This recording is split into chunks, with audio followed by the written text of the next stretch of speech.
औज़ुबिल्लाहि मिनश्शैतानिर्रजीम बिस्मिल्लाहिर्रहमानिर्रहीम वल अस्र इन्नल इंसाना लफ़ी खुस्र इल्लल्लज़ीना आमनु व अमिलुस्सालिहात व तवासौ बिल हक़्क़ि व तवासौ बिस्सब्र सदक़ल्लाहुल अज़ीम। उम्मीद है आप सब खैरियत से होंगे।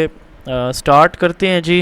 आज हमारा रेगुलर सेशन ईसीटी की प्रिपरेशन का पहला लेक्चर है और हम स्टार्ट करेंगे एक नया टॉपिक के साथ, और वो टॉपिक है लर्निंग स्टाइल्स। तो मेरा नाम नईमुल्लाह फ़ारूकी है। मैं स्कूल एजुकेशन डिपार्टमेंट पंजाब के अंदर असिस्टेंट एजुकेशन ऑफिसर हूँ। 2020 के अंदर सिंगल नेशनल करिकुलम लॉन्च हुआ था, उसमें डिस्ट्रिक्ट लेवल पे मास्टर ट्रेनर सेलेक्ट किए गए थे। तो मैं उस ट्रेनिंग में सिंगल नेशनल करिकुलम की मैं डिस्ट्रिक्ट ट्रेनर था। Early childhood care and education का ईसीसी का मैं डिस्ट्रिक्ट ट्रेनर था।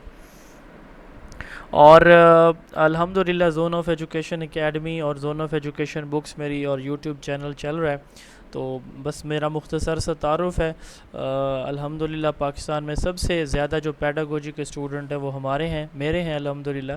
तो स्टार्ट करते हैं जी। स्लाइड सबको शो हो रही है लर्निंग स्टाइल्स वाली? जी नहीं सर। नो सर, नहीं आ रही। अच्छा चलें जी, नहीं चलें अभी हो जाएगी शो जी। अच्छा एक सेकंड जी, अब बताइएगा जी।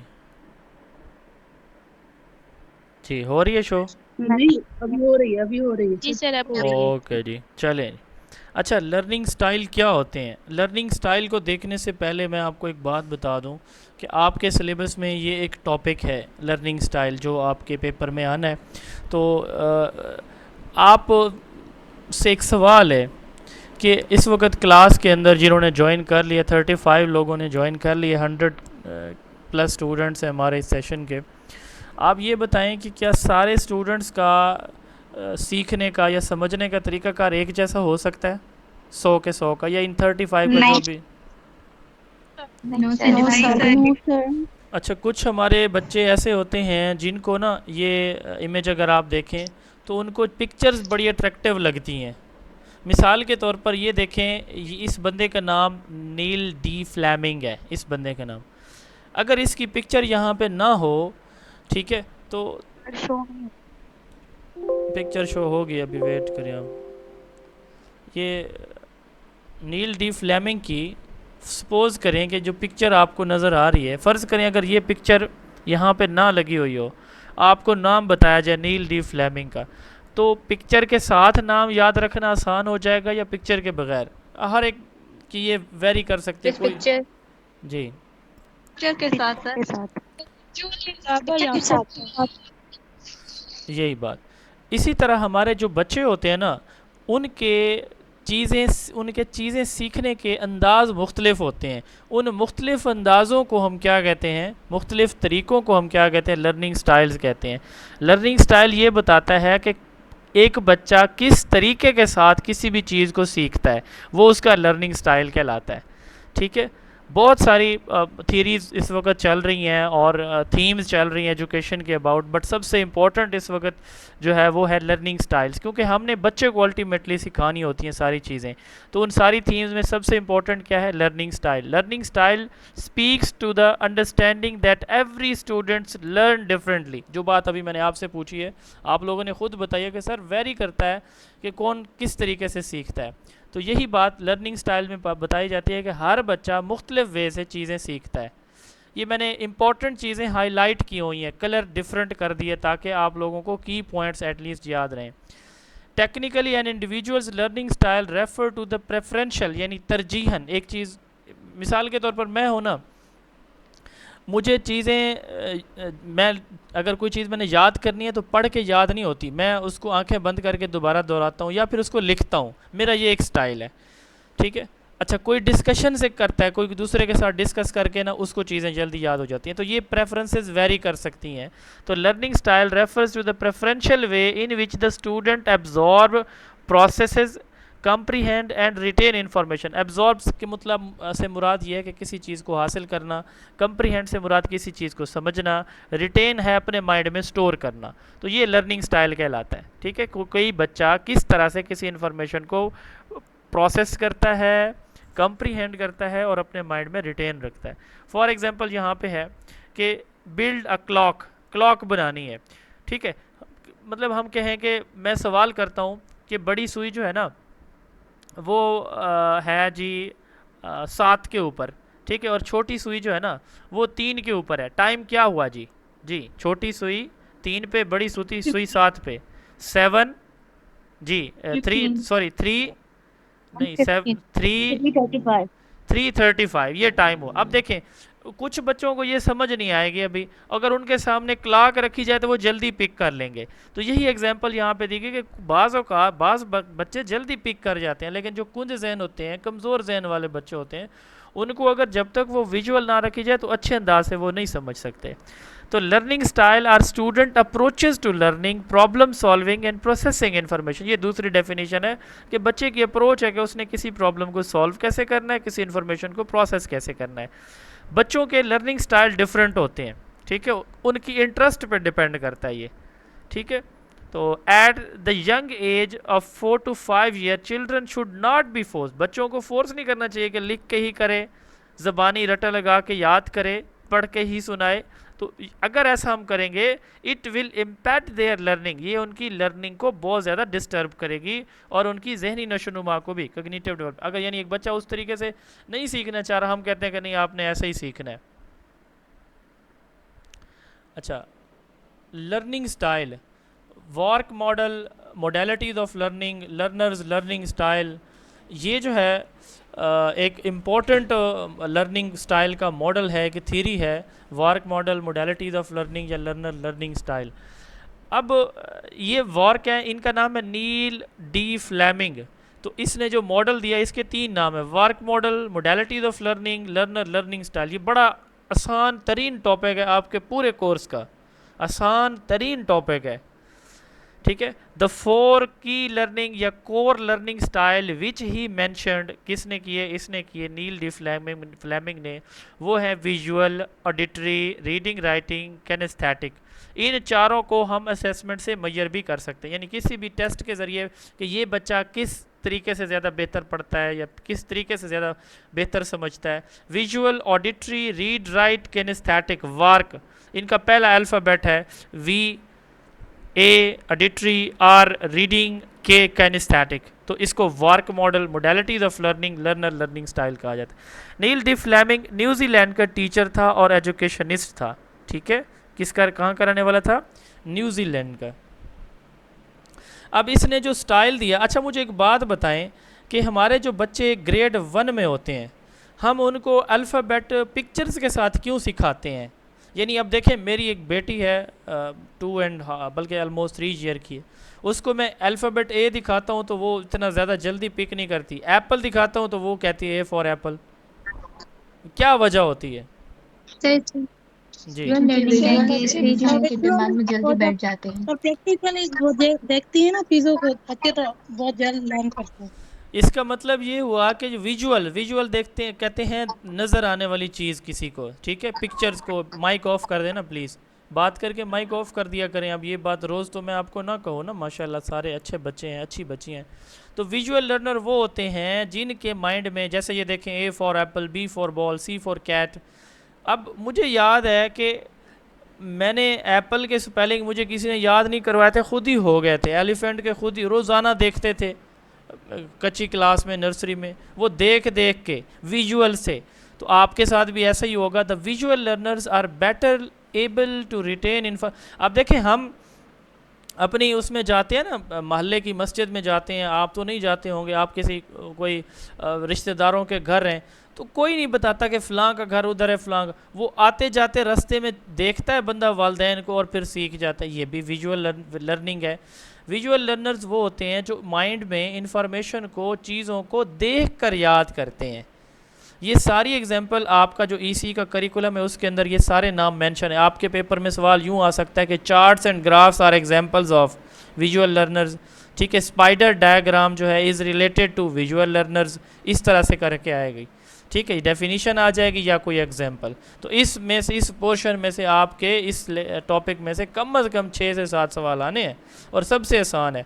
अच्छा, इसमें क्या हो सकता है? मैप्स इस तरह के, स्पाइडर डायग्राम ये वाली, चार्ट्स एंड ग्राफ्स, ये चार्ट्स और ग्राफ हो गए, फ्लो चार्ट्स हो गए, लेबल डायग्राम हो गई, एरोज हो गई, सर्कल हो गई, हायरार्कीज हो गई। हायरार्की कहते हैं वो कि हाईएस्ट रैंक पे ये है, उससे नीचे ये, उस इसको कहते हैं, ठीक है। And other devices that people use to represent what could have been presented in words, को जो यानी हम क्लास के अंदर जो कुछ जो विजुअल मटेरियल, जैसे मिसाल के तौर पर कोई चार्ट है, कोई डायग्राम है, पिक्चर है, ग्लोब है, मैप है, कोई पेज है, कोई पोस्टर है, कोई पैनाफ्लेक्स है, कोई न्यूज़पेपर है, जो कुछ आप दिखा सकते हैं जो सिर्फ देखने से मुतालिक हो, सुनने से मुतालिक वो ना हो, सिर्फ और सिर्फ देखने से मुतालिक हो, वो विजुअल कहलाएगा। और बच्चे जो देख के इस वक्त, अगर फ़र्ज़ करें, मैं मिसाल दे रहा हूँ कि मैं ये चीज़ आपको ना दिखाता तो शायद ये चीज़ें आप जो नज़र आ रही हैं नीचे, तो आपको बात क्लियर तो होती,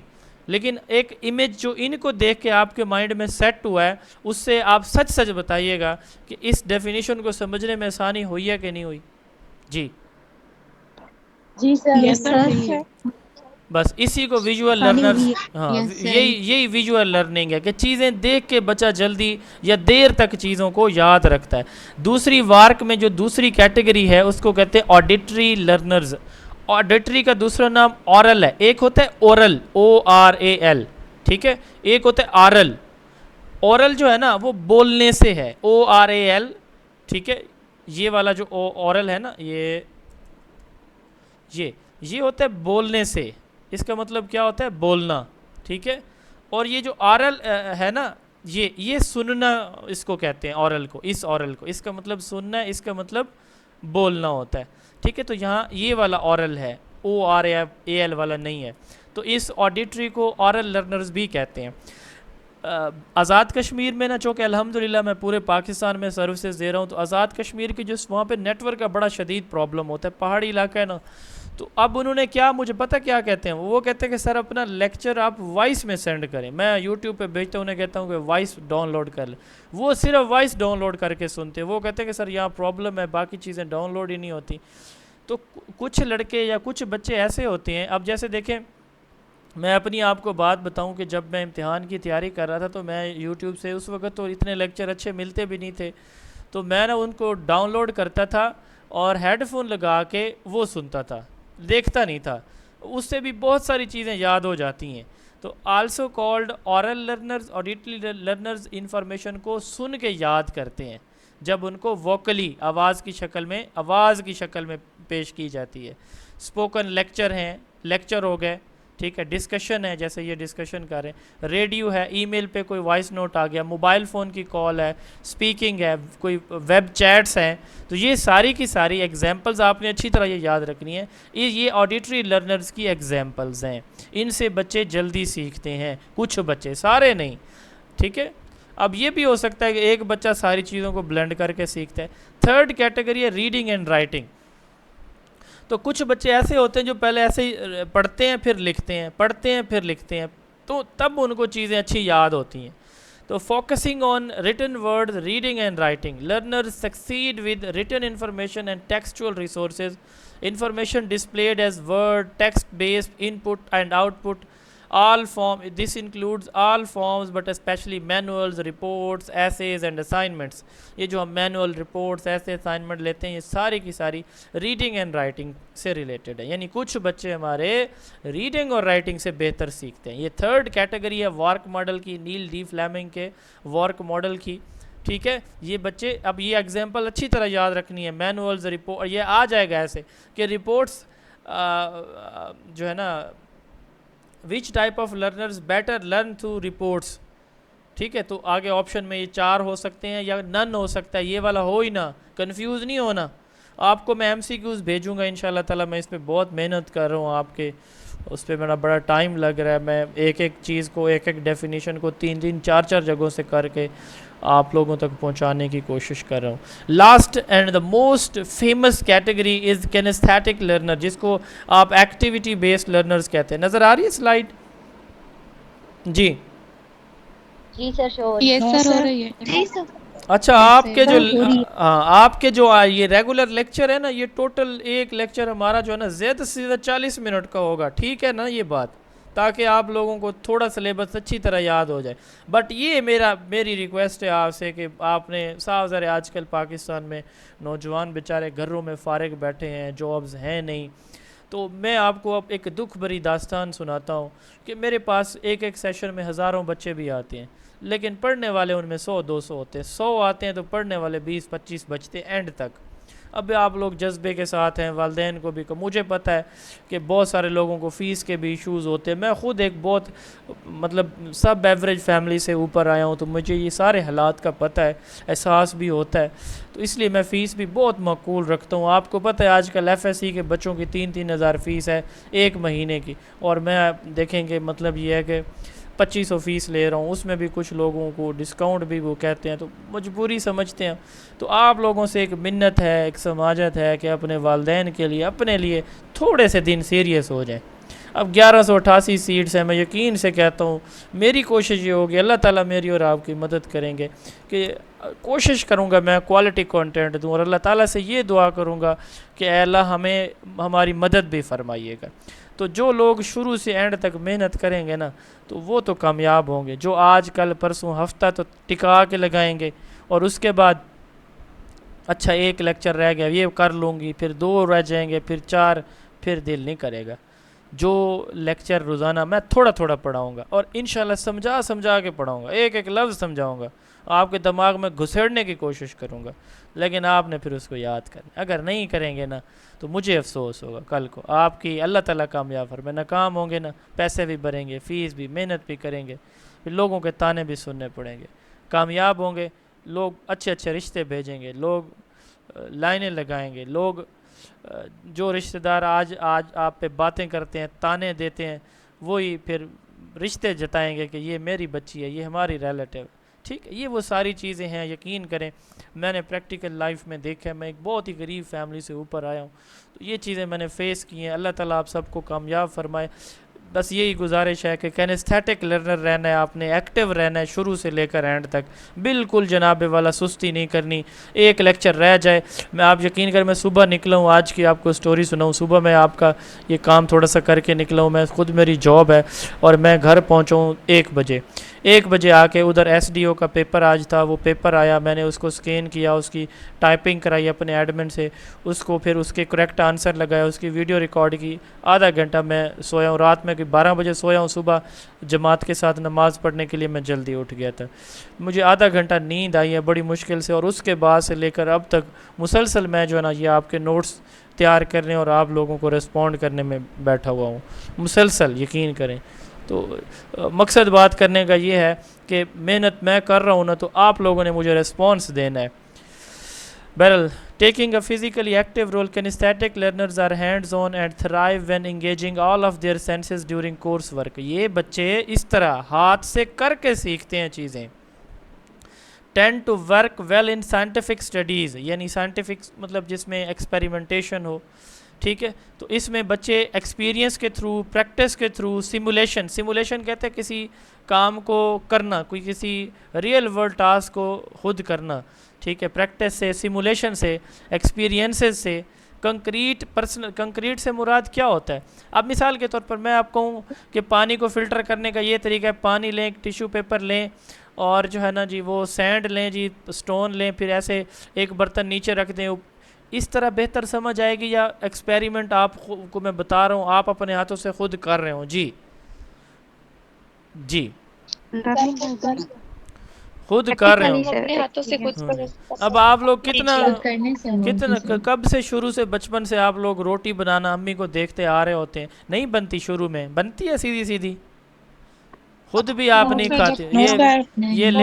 ये लड़कियां खुद भी नहीं खाती पहली पहली बनी हुई अपनी रोटी, है ना। उसकी वजह क्या होती है? उसकी वजह ये होती है कि आपने उसको कैनेस्थेटिक वे में नहीं किया होता। लेकिन आप जब कुछ अरसा करते हैं तो फिर देखें आप एक्सपर्ट, इसको कहते हैं कंक्रीट पर्सनल एक्सपीरियंस। अपने हाथ से वो चीज़ जो आप, माइक ऑफ करें, वो चीज़ जो आपने करनी है ना जी, वो फिज़िकली आपके सामने हो, सामने पड़ी हुई चीज़ जो है कंक्रीट कहलाती है, ठीक है ना जी। सिमुलेशन, किसी रूल, किसी चीज़ को परफॉर्म करना, ये सिमुलेशन कहलाता है। डिमॉन्स्ट्रेशन, ठीक है, simulation, would videos, movies, case studies, practice, applications. ये माइक ऑफ रखें ना प्लीज़, मुझे वापस जाना पड़ता है ना अल्लाह के बंदो। ठीक हो? अच्छा, ये लिंक और नोट्स किसी को आपने नहीं देने, आपसे कोई आपका फैमिली मेम्बर भी डिमांड करे तो नहीं देने, ये ख्याल रखिएगा, क्योंकि पेड सेशन वालों को हम देंगे, जो दूसरा पहले वाला ग्रुप है वहाँ पे ये शेयर नहीं होंगे नोट्स।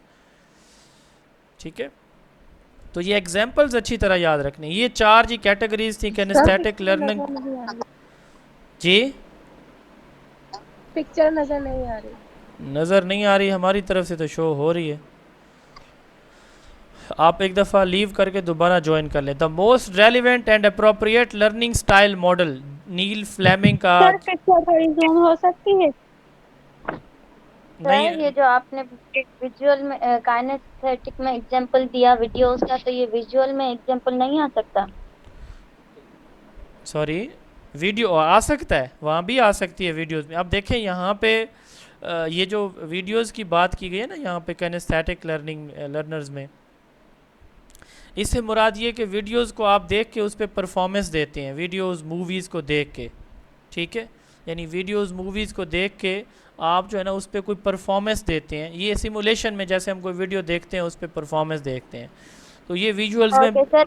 जी जी, लेकिन अगर एग्जांपल पूछी जाए कि वीडियोस एंड मूवीज़, तो ये आपके जो उन्होंने करिकुलम जहाँ से आपका उठाया नहीं है, उस फाइल के अंदर ये एग्जांपल वीडियो और मूवीज़ की किनेस्थेटिक की दी हुई है, तो आपने किनेस्थेटिक की देनी है। ठीक है, हाँ जी माइक ऑफ कर दें, शाबाश। ये तस्वीर इससे ज़्यादा जूम क्या हो सकती है कि मैंने एक स्लाइड पे 5-5 लाइनें रखी हुई हैं आप लोगों के लिए। नील डी फ्लेमिंग का मॉडल लर्निंग स्टाइल में सबसे बेस्ट मॉडल है। वार्क मॉडल एक्नॉलेज करता है कि स्टूडेंट की डिफरेंट अप्रोचेज़ हैं कि वो कैसे इंफॉर्मेशन को गेन करते हैं, तो इसको उसने प्रेफर्ड लर्निंग मोड्स का नाम दिया कि किसी बच्चे का रीडिंग राइटिंग से है, किसी का लिसनिंग से है, ऑडिटरी से लिसनिंग से है, किसी का विजुअल से है, किसी का एक्टिविटी से है। स्टूडेंट प्रेफर्ड लर्निंग मोड, यानी ये लर्निंग मोड्स भी हो सकते हैं learning style. Students preferred learning modes have significant influence on their behaviour and learning. ठीक है, इसका इन्फ्लुएंस उनके बच्चे के किरदार के ऊपर और उसकी लर्निंग पे भी होता है। Student preferred learning mode should be matched with appropriate learning strategies. अब यहाँ पे बात ये कर रहा है कि बच्चे का जो लर्निंग मोड है ना, उसकी लर्निंग टीचर को अपनी स्ट्रेटजीज़ के साथ एडजस्ट करना चाहिए। यानी मिसाल के तौर पर एक बच्चा है ना जी, वो सीखता है विजुअल से, तो टीचर को विजुअल्स ऐड करने चाहिए। एक बच्चा है जो सीखता है एक्टिविटी से, तो टीचर को एक्टिविटीज़ ऐड करनी चाहिए। Information that is accessed through students use of their modality preferences shows an increase in their level of comprehension, motivation and metacognition। मैं इनको ना आसान लफ्ज़ों में भी लिख सकता था, यहाँ पे क्यों नहीं लिखा? पेपर में उन्होंने मेरी ज़बान में नहीं देना पेपर उन्होंने जहाँ से ये टॉपिक्स उठाए हैं वही लैंग्वेज मैंने लिखी हुई है यहाँ पे। ठीक है, तो यानी मोडालिटी प्रेफरेंसेस से मुराद वही जो 4 स्टाइल हैं, ये जो हमने ऊपर पढ़ा है। तो अगर वो ये कह रहा है कि अगर उसी स्टाइल में इन्फॉर्मेशन बच्चों को एक्सेस उसकी हासिल हो, यानी बच्चों को उसी मोड में इन्फॉर्मेशन दी जाए जो उनका फेवरेट लर्निंग स्टाइल है, तो फिर क्या होता है? कंप्रीहेंशन, समझ में इजाफा होता है, मोटिवेशन, उनके जज्बात में इजाफा होता है, मेटाकॉग्निशन, थिंकिंग अबाउट थिंकिंग को कहते हैं मेटाकॉग्निशन। मेटाकॉग्निशन की डेफिनेशन क्या है? अपनी सोच के बारे में सोच। तो मेटाकॉग्निशन, इन सारी चीज़ों में इजाफा होता है। The notion of individualized learning style has widespread recognition in education theory and classroom management strategy। यानी ये एक पॉइंट कि इंडिविजुअलाइज लर्निंग स्टाइल, हर एक बच्चे का लर्निंग स्टाइल डिफरेंट है, तो इसने बड़ी पहचान बनाई है एजुकेशनल थीरीज और क्लासरूम मैनेजमेंट के अंदर। इंडिविजुअल लर्निंग स्टाइल जो है ना हर एक बच्चे का, वो डिपेंड करता है उसकी जहनी सलाहियतों पे, उसकी इमोशंस पे और उसके इन्वायरमेंटल फैक्टर्स पे। अब मिसाल के तौर पर मैं आपको एक बात बताता हूँ मज़े की। पेडागोजी के ना ऑनलाइन सेशन मुख्तलिफ लोग करा रहे होते हैं। अब मैंने एक सेशन करवाया ना, मेरा सेशन अल्हम्दुलिल्लाह आप देखेंगे ना तो इसमें पिक्चर्स होंगे, विजुअल्स होंगे, कलरफुल नोट्स होंगे, इस तरह से ये देख रहे हैं आप। ठीक है, आपने पहले भी देखे। अब अगर एक बंदा सच बताना, मैं मेरी तारीफ़ नहीं करनी, सच बात बतानी है। अगर एक बंदा जो है ना उसके नोट सिर्फ ब्लैक एंड वाइट हो, कोई पिक्चर्स वगैरह शामिल ना हो उसके अंदर, तो मुझे सच बताएं कि क्या आपका दिल करेगा उन नोट्स को रीड करने को या उन लेक्चर्स को सुनने को? सच्ची बताइएगा। अगर ये पहले आपने लगेंगे ये मेरे लेक्चर पहले सुन ले या मेरे से अच्छे किसी और बंदे ने बनाए हो वो सुन के नहीं दिल करेगा। इसी को कहते हैं कि ये इन्वायरमेंटल फैक्टर है। एक बच्चे ने एक अच्छे टीचर से पढ़ लिया है और उसने विजुअल्स के साथ पढ़ाया है, दूसरा टीचर टिल लगा ले, जोर लगा ले अपना, वो उससे पढ़ाना चाहता है, ऑडिटरी से एक्टिविटी से वो नहीं पढ़ेंगे बच्चे, क्योंकि उन्होंने एक अच्छे टीचर से ये चीज़ पढ़ ली है। अब लाजमी नहीं है मेरी जगह कोई और अच्छा हो सकता है। तो ये कग्निटिव, इमोशनल और इन्वायरमेंटल फैक्टर होते हैं जो कि लर्निंग स्टाइल जिन पे बच्चे का डिपेंड करता है। In other words everyone is different, हर एक बच्चा मुख्तलिफ है। It is important for the educator and vital for the EC teacher जो आप बनने जा रहे हैं इंशाल्लाह to understand that the difference in their student learning style so that they can implement the best practices। आपको पता है कि आपके बच्चे डिफरेंट है तो आप बेस्ट प्रैक्टिसेस इंप्लीमेंट कर सकते हैं। स्टूडेंट्स का ऑडिटरी, विजुअल, रीडिंग, राइटिंग, ये 4 कैटेगरीज हैं। आप इनको आइडेंटिफाई करें, अपना करिकुलम को, लेसन प्लान उसी के मुताबिक कर दें, ताकि आप देखें ना मेरे लेक्चर की आपको समझ ना आए, आप बार बार क्या सवाल, सर ये बता दें, सर ये एग्जांपल समझ नहीं आई, सर इस तस्वीर, ऐसे करेंगे ना तो क्लासरूम डिस्टर्ब होगी। ठीक है, अब जब आपने बच्चे की नीड, नेचर के अकॉर्डिंग चीज़ें डिज़ाइन की हैं तो क्लासरूम मैनेजमेंट भी बेहतर होगी, बच्चे की एकेडमिक कॉन्फिडेंस भी क्या होगा, इंक्रीज़ होगा। ठीक है, तो अच्छा जी, अब दूसरा टॉपिक, एक टॉपिक हमारा यहाँ पे ख़त्म हो गया। अब दूसरा इंपॉर्टेंट टॉपिक आज का जो हम शुरू करने जा रहे हैं, यहाँ तक समझ लग गई जी? किसी को कोई सवाल है तो पूछ सकते हैं, है ना आसान टॉपिक आज वाला? यस सर, जी बिल्कुल समझ में आ गया। चले माशाल्लाह, बस आपके खोपड़ियों में घुस जाए मेरी बात, यही मेरी कामयाबी, और अल्लाह करे पेपर वाले दिन आपकी खोपड़ियों से बाहर भी आ जाए, ये भी दुआ है मेरी। अच्छा चलते हैं जी अगले टॉपिक की तरफ इंशाल्लाह ताला। ब्रॉनफेन ब्रेनर ये अमेरिका के एक टीचर भी थे और एक थ्योरिस्ट भी हैं। इसने एक इम्पॉर्टेंट थ्योरी दी, यूरी ब्रॉनफेन बर्नर ने 1917 से 2005 में ये फौत हुआ है बंदा। इसकी थ्योरी को ब्रॉनफेन बर्नर इकोलॉजिकल थ्योरी, ये भी आपके कोर्स का हिस्सा है। बायो इकोलॉजिकल मॉडल भी कहा जाता है या इकोलॉजिकल थ्योरी भी कहा जाता है। ये एक डेवलपमेंटल थ्योरी है। डेवलपमेंटल से मुराद ये, अब देखें जब बच्चा 3 साल का होता है तो उसके वो किसी चीज़ से खेल रहा है ना, तो क्या आप उसे लेंगे तो वो चुप कर जाएगा? क्या करेगा? रोएगा फिर। आप जब मदर्स बनती हैं, अल्लाह ताला आप सबके नसीब अच्छे करें, आप में से जो हैं या जिन्होंने सब ने बनना है, अल्लाह ताला आपकी दुनिया आखिरत की ज़िंदगी आसान बने। तो अब ये मैं देख रहा होता हूँ, वही मदर जो है ना, उसको बिल्कुल बड़ी अशद ज़रूरत होती है किसी चीज़ की, बच्चा कहता है नहीं मुझे दें, वो बड़ी खुशी से दे रही होती है, बाज़ औक़ात गुस्सा भी करती हैं जब इरिटेट हो जाती हैं ज़्यादा। ऐसे होता है कि नहीं होता? इसी का नाम है डेवलपमेंट, यानी चीज़ों को, माहौल को समझने की सलाहियत आ जाना। तो इसी ने कहा, इकोलॉजिकल थ्योरी में इसने कहा कि ये मल्टीपल इन्वायरमेंट होते हैं जिनकी वजह से बच्चे के अंदर ये आहिस्ता आहिस्ता उसकी ग्रूमिंग होती है, वो डेवलप होता है, अपने माहौल को देख के चीज़ें सीखता है। मेरी दादी को अल्लाह ताला उनकी मग़फ़रत फरमाए, ये जो अज़ान दी जाती है मेरी दादी ने मुझे सिखाई थी। ठीक है, ये भी हम पढ़ेंगे कि वालिदैन का, पेरेंट्स का यहाँ पे क्या रोल है। ठीक हो गया? तो अज़ान के अल्फाज मेरी दादी जी ने मुझे सिखाए थे। अब वो अल्लाह को प्यारी हो गई हैं आज से तकरीबन कोई 13 साल पहले, लेकिन मैं अज़ान जब भी दूंगा उनको सवाब मिलेगा। तो वो जो ग्रूमिंग हुई मेरी या आपकी हुई कि हम चिड़चिड़ापन होता था, ज़िद करते थे, हम स्टबर्न हमारी नेचर होती थी। ठीक है, अब हम बर्दाश्त भी करते हैं, हम गुस्सा भी कम करते हैं, मुंह पे जवाब भी नहीं देते, ये हमारी डेवलपमेंट है। तो ये हमने सोशल रिलेशनशिप से और अपने इन्वायरमेंट से सीखा है। ठीक है, इकोलॉजी किसको कहती हैं? इंसान का अपने, यानी किसी भी शख्स का, किसी भी लिविंग थिंग का अपने इन्वायरमेंट के साथ जो रिलेशन होता है, इसको इकोलॉजी कहा जाता है। ये बंदा बैठा है हज़रत जी, ये मुस्करा रहा है हमारे गले, इसने ये थ्योरी डाल के ना जी, ये अल्लाह को प्यारा हो गया, क्रिश्चियन था ये। अब यूरी ब्रॉनफेन बर्नर जो है वो कहाँ के रहने वाले थे? अमेरिकन थे, और इसने इकोलॉजिकल सिस्टम थ्योरी दी कि इसने कहा कि इनहेरेंट क्वालिटीज़ होती हैं। इनहेरेंट से क्या मुराद है, कोई बता सकता है? सर जो फैमिली से है, पेरेंट्स टू ऑफस्प्रिंग। यस, वो क्वालिटीज़ जो वालिदैन से बच्चों में मुंतकिल होती हैं उनको हम इनहेरेंट क्वालिटीज़ कहते हैं। इसने क्या कहा, इसने कहा कि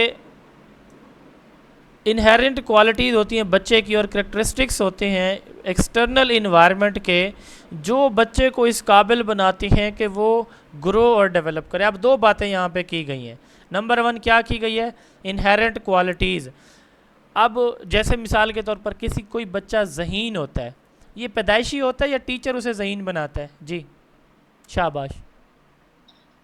सर सर पैदाइशी इंटेलिजेंस पैदाइशी होती है, यस, ये इननेट होती है, ठीक है, इनहेरिटेड होती है, वालदेन से आती है, ठीक है, ठीक है ना जी। अच्छा, अब एक्सटर्नल फैक्टर क्या है? मिसाल के तौर पर, अब मैं मिसाल लेता हूँ, आप में से बहुत से लोग हैं जो बड़े ज़हीन फ़तीन होंगे, अल्लाह ताला कामयाबियाँ दे, लेकिन उनको कोई समझाने वाला, ट्रैक पे लाने वाला ना मिला, ठीक है, वो पेपर में अच्छी पोजीशन नहीं ले सकते। अगर वो खुद भी ज़हीन है और उनको कोई टीचर भी कोई अच्छा मिल गया जो उनको ट्रैक पे ले आए तो उनकी तो बल्ले बल्ले हो जाती है। तो ब्रॉनफेन बर्नर ने यही बात की कि इनहेरिटेड क्वालिटीज़ भी होती हैं और एक्सटर्नल फैक्टर होते हैं जो कि बच्चे की ग्रोथ और डेवलपमेंट में उसकी हेल्प करते हैं, ठीक है। इस थ्योरी में उसने कहा कि मल्टीपल इन्वायरमेंट हैं जिसको उसने इकोलॉजिकल सिस्टम का नाम दिया। एक बच्चे के गिर्द मल्टीपल क्या मौजूद होते हैं, इन्वायरमेंट मौजूद होते हैं। ये वाले, ये बच्चा है, माइक्रो, मीज़ो, एक्सो, मैक्रो, क्रोनो, ये मल्टीपल सिस्टम उसके गिर्द लिपटे हुए हैं, ठीक है। ये बच्चा पड़ा है, ये उसके गिर्द मल्टीपल सिस्टम लिपटे हुए हैं। तो उसने कहा कि ये मल्टीपल इन्वायरमेंट या इकोलॉजिकल सिस्टम है जो कि बच्चे की डेवलपमेंट में बड़ा की रोल अदा करते हैं, बच्चे की डेवलपमेंट के अंदर क्या है, की रोल अदा करते हैं। तो इसने कहा कि a child find himself simultaneously and meshed in different ecosystem. एक बच्चा, आप देखे ना, मैं ना अभी क्रिकेट भी खेलता हूँ, मैं जो है ना वो अपनी जॉब भी करता हूँ, मैं या ऑनलाइन एकेडमी भी पढ़ाता हूँ, मैं मैरिड भी हूँ, मेरे बच्चे भी हैं, मैं फैमिली को भी थोड़ा बहुत टाइम देता हूँ उनको भी। अब ये मुख्तलिफ माहौल है मेरे अपने, ठीक है। तो अच्छा, इस तरह मैं फ्रेंड्स के साथ भी जाता हूँ, ठीक है, मैं रिश्तेदारों के यहाँ भी जाता हूँ, कोई मसला हो जाए तो मेरी कोशिश होती है कि वहाँ पे मैं अपनी पार्टिसिपेशन शो करवाऊँ वहाँ पे कि मैं आया हुआ हूँ, ठीक है। तो अब ये देखें, ये मैं मौजूद हूँ, मैं अपनी मिसाल इसलिए दे रहा हूँ ना कि समझने में आसानी हो। ये नहीं हो कहिएगा कि हमारे टीचर तो बड़े शौक़ी ही हैं, हर बात पे अपनी मिसाल दे रहे हैं। तो अब यहाँ पे मैं एग्जिस्ट कर रहा हूँ, जहाँ पे स्टैंड कर रहा हूँ, तो मेरे गिर्द मुख्तलिफ माहौल, कोई मस्जिद का माहौल है, अल्हम्दुलिल्लाह 5 वक्त जाता हूँ, तो मस्जिद के लोगों के साथ, वहाँ पे हमारे गाँव की आबादी 500 है तो वहाँ पर 50 लोग मस्जिद में आते हैं, ठीक है। वो एक कंपनी है, क्रिकेट ग्राउंड की एक कंपनी है, जॉब वालों की है, रिलेटिव की है, ये मुख्तलिफ माहौल है ना। तो ये डिफरेंट इकोसिस्टम है, ठीक है। इनके अंदर बच्चे की, जैसे स्कूल का माहौल हो गया, बच्चे के लिए क्या क्या माहौल होता है, वो मस्जिद पढ़ने जाता है, स्कूल का माहौल है, उसके प्ले ग्राउंड का माहौल है। तो इन सारे माहौलों के अंदर रह के वो क्या करता है, उसकी ग्रूमिंग होती है, उस बच्चे की डेवलपमेंट होती है। हर एक सिस्टम इंटरेक्ट करता है। आप जैसे देखें, एक टीचर है तो और एक मदर है, तो उसकी जो है ना कभी पेरेंट टीचर मीटिंग होती है तो वो मदर या टीचर उसके को फैमिली में से है तो वो इंटरेक्शन होता है। कारी साहब के पास उसका वालिद नमाज़ पढ़ने जाते हैं तो वो उसके बच्चे के बारे में उसकी पोजीशन बताता है कि आपका बच्चा नाजरा पढ़ रहा है, हिफ्ज़ कर रहा है, अच्छी पोजीशन में जा रहा है। तो इनएविटेबली इंटरेक्ट, तो एक दूसरे के साथ ये इंटरेक्ट करते हैं जिसका बच्चे की लाइफ पे बड़ा अच्छा इम्पैक्ट पड़ता है, ठीक है। तो 5 लेवल बनाए जो कि एक दूसरे के साथ इंटरलॉक्ड हैं, ठीक है। 5 लेवल बनाए हैं, 5 कैटेगरीज़ बनाई हैं। वो 5 कैटेगरीज़ कौन कौन सी हैं, ये वाली वो 5 कैटेगरीज़ हैं ब्रॉनफेन बर्नर ने जो बनाई हैं, ठीक है।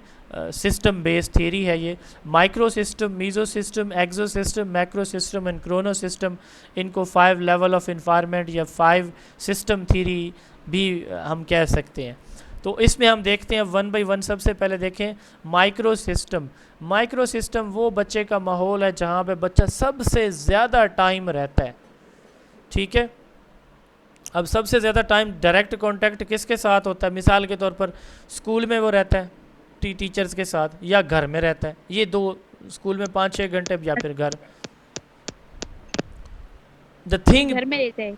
हाँ घर में, the thing that direct contact with the child in their immediate environment, वो तमाम चीज़ें जिसका बच्चे के माहौल के साथ, बच्चे के साथ डायरेक्ट कॉन्टैक्ट है, वो तमाम, जैसे वालदैन हो गए, सिबलिंग, बहन भाई, टीचर्स, स्कूल पेयर यानी क्लासमेट हो गए, स्कूल फेलो हो गए। तो सबसे ज़्यादा वक्त बच्चा यहाँ गुजारता है, घर में वालदैन या बहन भाइयों के साथ, स्कूल में टीचर या फिर क्लासमेट्स के साथ। तो माइक्रो सिस्टम सबसे छोटा सिस्टम है, ये इमीडिएट इन्वायरमेंट होता है बच्चे का।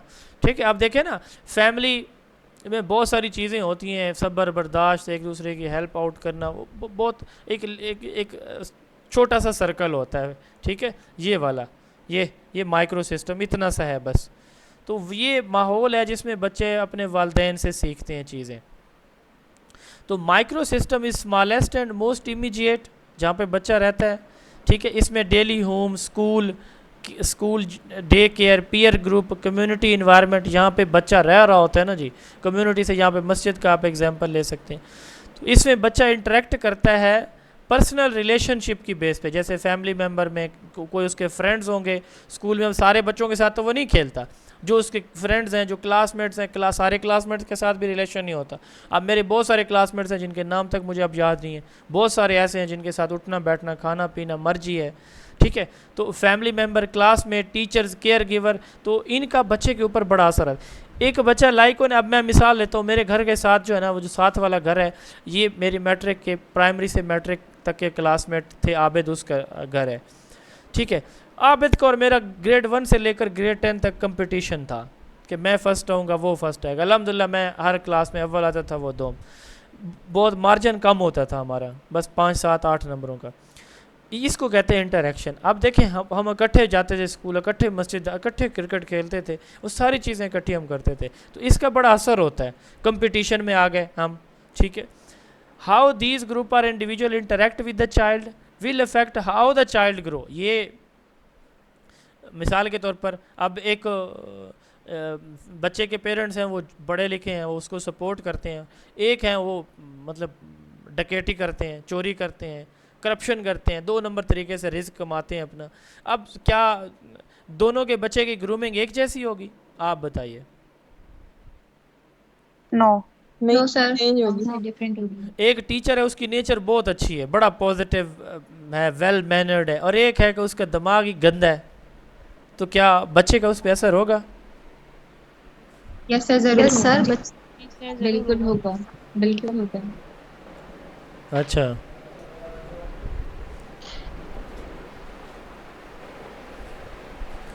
हाँ, तो यही बात मैं कर रहा था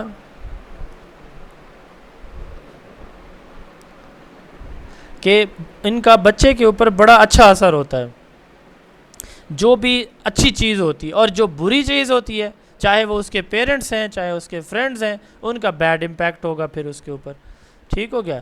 तो अब अगर उसका माइक्रो सिस्टम सपोर्टिव होगा तो बच्चे की है जो ग्रोथ है वो फॉस्टर होगी, इम्प्रूव होगी डेवलपमेंट उसकी।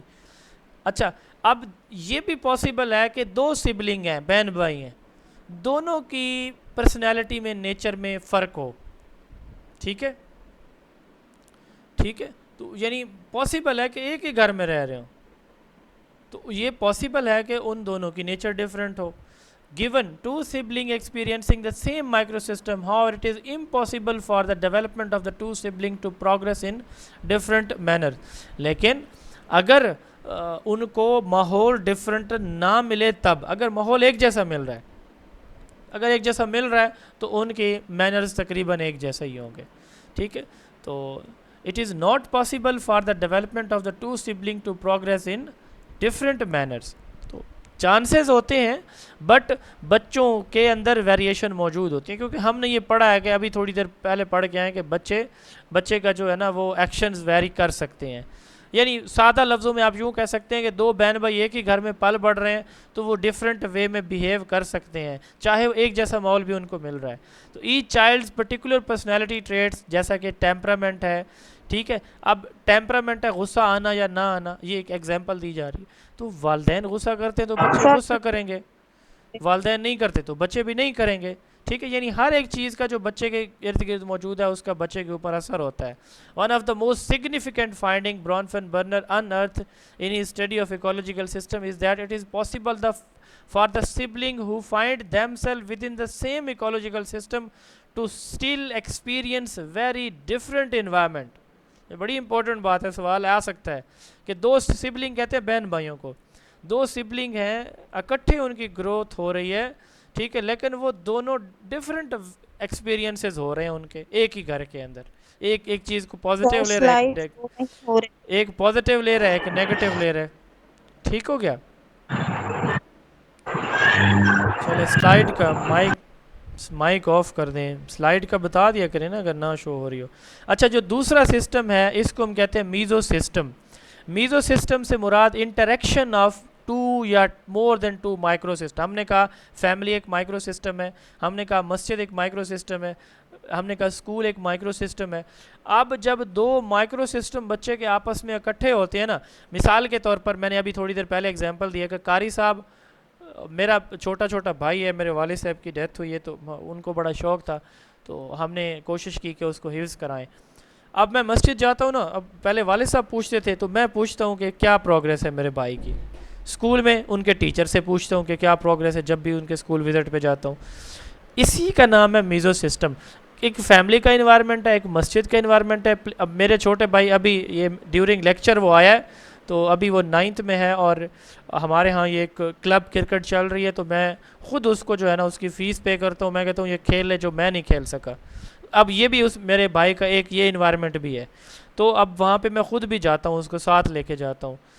अब ये मेरे भाई के 4 डिफरेंट इन्वायरमेंट हैं, तो उसके प्लेग्राउंड में जाके उसके मेट से पूछता हूँ कि क्या इसकी परफॉर्मेंस है, ठीक है, इसको समझाता हूँ। स्कूल में जाके इसको घर आके डांटता भी हूँ कभी कभी। मस्जिद के इन्वायरमेंट भी, इसी का नाम है मीज़ो सिस्टम। आप अपने बच्चों को जो स्कूल भेजते हैं तो स्कूल के टीचर के साथ आपका इंटरेक्शन, मस्जिद के कारी साहब के साथ इंटरेक्शन, प्लेग्राउंड में इंटरेक्शन, फैमिली में किसी फंक्शन पे जाते हैं वहाँ पे इंटरेक्शन।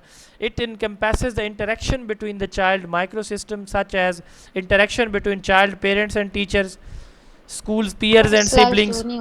मेरी तरफ से तो हो रही है, पता नहीं क्यों मसला आ रहा है। बाकी लोगों को शो हो रही है slide?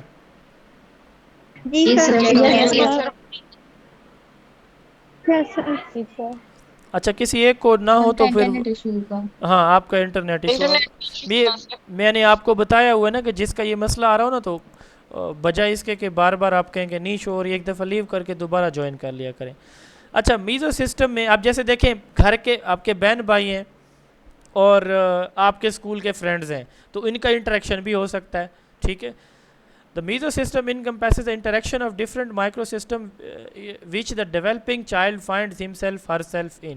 It is in essence a system of microsystems such as linkage between home and school, peer group and family, family and mosque, यानी वही जो मैंने आपको ज़बानी बताई हैं बातें। तो मीज़ो सिस्टम की मज़ीद एक्सप्लेनेशन है कि अगर एक child, if child's parents are actively involve, अब देखें बच्चा स्कूल में जाता है तो उसके पेरेंट्स उसकी कोई रिपोर्ट नहीं लेते। एक फैमिली है जिसके बच्चे स्कूल में जाते हैं तो वो हर रोज़ जो है ना वो चेक करते हैं, होमवर्क भी देखते हैं, क्लास वर्क भी चेक करते हैं, टीचर के साथ इंटरेक्शन रखते हैं। आप मुझे बताएं किस बच्चे की ग्रूमिंग बेहतर हो रही होगी, नाम पूछने वाले या पूछने वाले की? जी, पूछने वाले यही सर पूछने यस। तो यहाँ पे कहा जाए कि अगर पेरेंट्स एक्टिवली इन्वॉल्व हैं अपने बच्चे के साथ, फ्रेंडशिप, उसके फ्रेंड्स के साथ इंटरेक्शन, उसके टीचर के साथ, तो फिर क्या होगा, बच्चे की डेवलपमेंट अच्छी होगी, ठीक है, पॉजिटिव डेवलपमेंट होगी, हार्मनी होगी, जो आप सोच रहे हैं और जो आपका बच्चा आगे बढ़ रहा है। वालिदैन को पता ही नहीं है कि उनके बच्चे क्या कर रहे होते हैं। हमारे मुआशरे के अंदर हम मशरकी अक़दार के हामिल हैं, ठीक है, इस्लामी अक़दार के हामिल हैं। हमारे मुआशरे के अंदर भी बहुत सारी चीज़ें गलत हमारे बच्चे कर रहे होते हैं, हमें नहीं पता होता क्यों। ये मीज़ो सिस्टम की डेफिशिएंसी की वजह, इंटरेक्शन ही नहीं है, बच्चे के साथ कभी बैठे नहीं, उसे पूछा ही नहीं है कि तुम्हारे स्कूल में क्या हो रहा है, तुम्हारे मस्जिद में क्या, प्लेग्राउंड में क्या हो रहा है, तुम्हारी असाइनमेंट थी, ग्रुप वर्क तुमने करना था, तुम्हारे साथ कौन कौन था ग्रुप के अंदर, टूर पे तुम किसके साथ जा रहे हो, नहीं पूछते। ठीक है जी, बच्चा है जी, मेरा बच्चा है जी, फिर बच्चा वो चांद चढ़ाता है कि फिर दुनिया हैरान होती। However, if the child's parents dislike their child's peer and openly, अब बच्चे के वालिदैन उनके उसके फ्रेंड्स को, अच्छे फ्रेंड्स को अच्छा समझते हैं तो बच्चा भी अच्छा आगे मूव करेगा। अगर एक बच्चे के फ्रेंड्स को उसके पेरेंट्स अच्छा नहीं समझते, ख़ानदान की वजह से, उसकी कास्ट की वजह से, रिलीजन की वजह से, सेक्ट की वजह से, तो साफ ज़ाहिर बच्चे और वालिदैन के दरमियान एक नेगेटिविटी स्प्रेड होगी। तीसरा जो सिस्टम है ना, ये है एक्जो सिस्टम। अब पहला माइक्रो, दूसरा हमने कहा कि माइक्रो का इंटरेक्शन। ये एक ऐसा फॉर्मल या इनफॉर्मल सोशल स्ट्रक्चर है, सेटिंग है, जिसका बच्चे के साथ डायरेक्टली, बच्चे का इसके साथ कोई डायरेक्टली लिंक नहीं होता, ठीक है, यानी बच्चे का इसके साथ कोई इंटरेक्शन नहीं होता, लेकिन बच्चे की लाइफ के ऊपर इन चीज़ों का इम्पैक्ट है।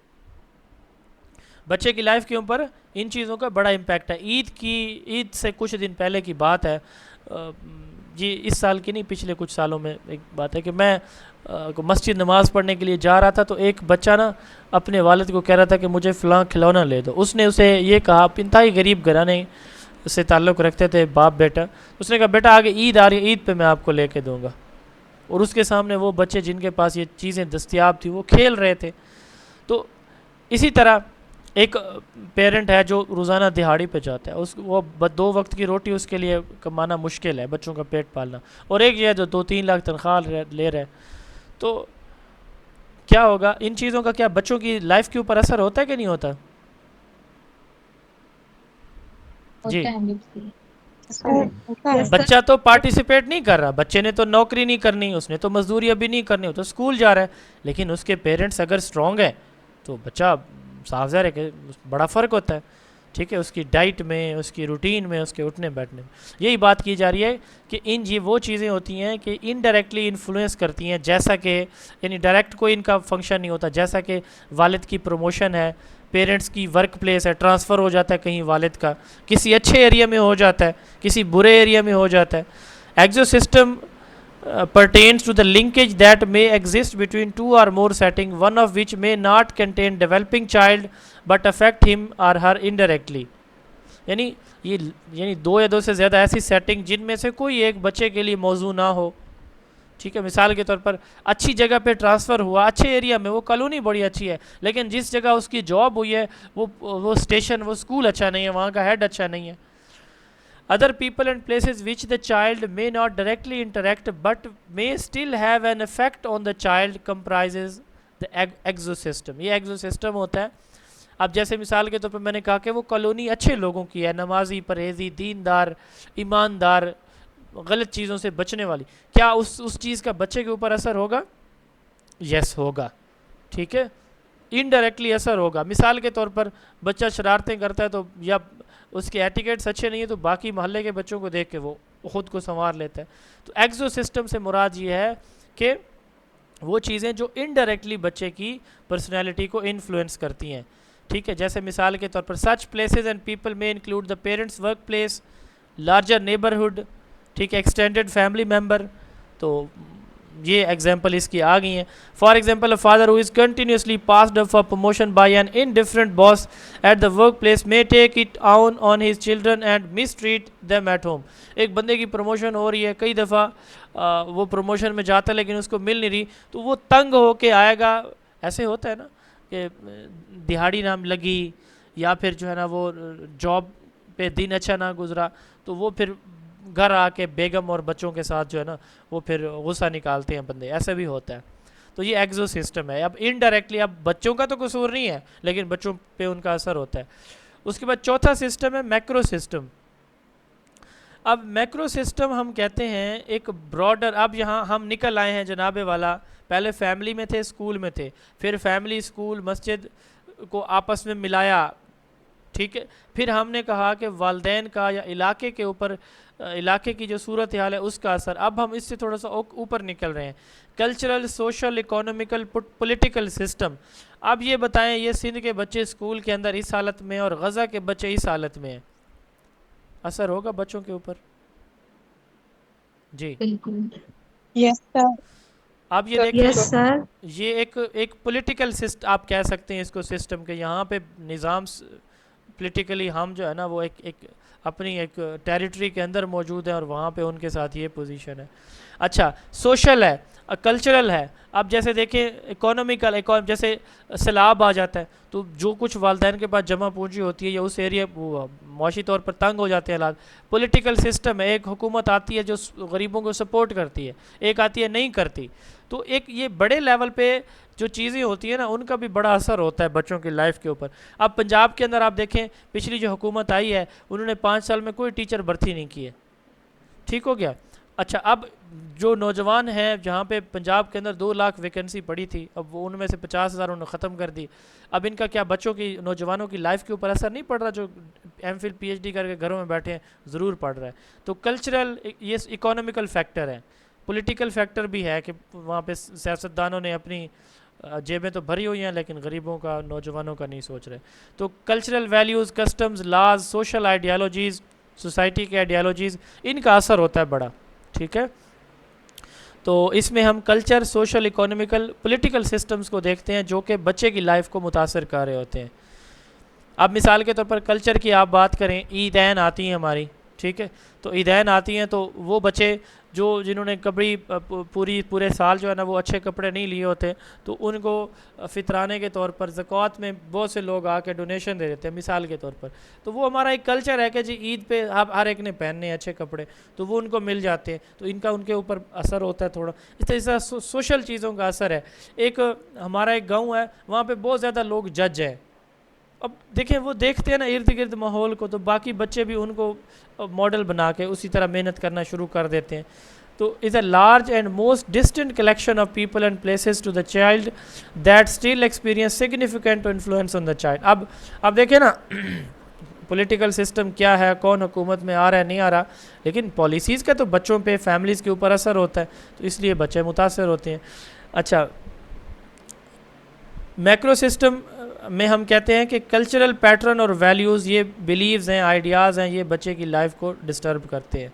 मिसाल के तौर पर वॉर टॉर्न एरियाज़ हैं, तो वहाँ पे बच्चे, पीस रीजन में बच्चों की ग्रूमिंग और तरह से होगी, वॉर एरियाज़ में और तरह से होगी। 5th एंड लास्ट सिस्टम जो है ना, ये क्रोनो सिस्टम, क्रोनो टाइम को कहते हैं। 5th एंड फाइनल लेवल ये क्या है? Environmental changes that occur over time. वो तमाम इन्वायरमेंटल तब्दीलियाँ जो वक्त के साथ साथ होती हैं, फैमिली में किसी की डेथ हो गई, कोई नया घर बन गया, डाइवोर्स हो गई, ठीक है, ज़ल्ज़ला आ गया, सैलाब आ गया, कोरोना आ गया। अब देखें, कोरोना में बच्चे घरों से बाहर नहीं निकलते थे, सैलाब में सिंध में जो 2 साल पहले आया, वहाँ पे क्या उसने तबाही मचाई है। तो chrono system adds the useful dimension of time which demonstrate the influence of both change and constancy in the child environment. Chrono system जो है ना, इसमें चेंज की हम बात करते हैं, फैमिली स्ट्रक्चर में चेंज हो गया, एड्रेस में, एम्प्लॉयमेंट स्टेटस में चेंज हो गया, तो पहले छोटी जॉब थी, अप्लाई किया, अच्छी जॉब मिल गई। वक्त के साथ साथ जो तब्दीलियाँ आ जाती हैं ना, ठीक है, जैसे मिसाल के तौर पर किसी इलाके में कोई वार जोन स्टार्ट हो गई, वार से जान छूट गई, ठीक है, तो वक्त के साथ साथ जो तब्दीलियाँ, हालात बुरे थे अच्छे हो गए, अच्छे थे ख़राब हो गए, तो इन चीज़ों का बच्चे के ऊपर बड़ा असर होता है। इसको क्रोनो सिस्टम हम कहते हैं। तो by studying the different system that simultaneously influence the child, ecological system theory is able to demonstrate the diversity of interrelated influences on the child development. Awareness of the context can sensitize us to variation in the way a child may act in different setting. यानी हम sensitize हों कि मुख्तलिफ situation में हमारा बच्चा मुख्तलिफ वे से बिहेव कर सकता है। तो for example, a child who frequently bullies smaller children at school may portray the role of a terrified victim at home. ये एग्जांपल दी जा रही है कि एक बच्चा जिसको घर में इस तरह की चीज़ें, यानी घर में उसको तंग किया जाता है, वो स्कूल में जाके अपना बदला वहाँ छोटे बच्चों से लेता है। ड्यू टू दीज वेरिएशन, इन वेरिएशन की वजह से फिर क्या होता है, इनकी वजह से क्या होता है कि बच्चे की जो डेवलपमेंट है वो मुतासर होती है, ठीक है, डिफरेंट कॉन्टेक्स्ट में, डिफरेंट सेटिंग में। तो हमें इन चीज़ों पे फोकस रखना चाहिए। ये था जी हमारा आज का सेशन। होपफुली आपको चीज़ें क्लियर हो गई होंगी। आपको नोट्स जो है ना और पोस्ट टेस्ट और ये वीडियो रिकॉर्डिंग तो अभी मिल जाएगी, ये नोट्स में अभी थोड़ा सा मैं मज़ीद इसमें कोई MCQs भी चाह रहा हूँ कि साथ भेजूँ या अलग, वो MCQs आपके तैयार हो के ये फिर मैं भेज दूँगा। कोई सवाल है आपके तो आप बता सकते हैं जी प्लीज़। सर क्रोनो सिस्टम का एक एग्जांपल बता दो। क्रोनो सिस्टम के एग्जांपल है कि हाँ बता रहा हूँ, सुन लेना बता रहा हूँ। क्रोनो सिस्टम के एग्जांपल ये है कि सिंध में सैलाब आया था, लोग बेघर हो गए थे, माइक ऑफ कर देना, अब लोग बेघर हो गए थे, अब वो वापस अपने घरों को आ गए, पानी वहाँ से चला गया, ठीक है। अब वो जो 2 साल उन्होंने गुजारे घरों से बाहर किसी दूर दराज इलाकों में, तो उनका उनकी लाइफ के ऊपर असर हुआ होगा, यकीनन हुआ होगा। तो अच्छे बुरे हालात में कह रहा था। इस तरह कोरोना आया था, तो अब ये कोरोना उसके बाद तो नहीं आया ना, 2020-21 में उसने जो काम किया आप सबके सामने। अच्छा, अब कोविड आया था तो उस वक़्त बच्चे की एक्टिविटीज़ लिमिटेड हो गई थी, घरों में रह गए जी, गली में नहीं निकलना, बाज़ारों में नहीं निकलना, स्कूल बंद है, मस्जिद में नहीं जाना, सोशल डिस्टेंसिंग है। अब उन चीज़ों का बच्चों के ऊपर असर है, तो वो वक्त के साथ साथ जो तब्दीलियाँ आती हैं ना, उनका जो बच्चे की लाइफ के ऊपर असर है, तो इसको क्रोनो सिस्टम कहा जाता है जी। Sir micro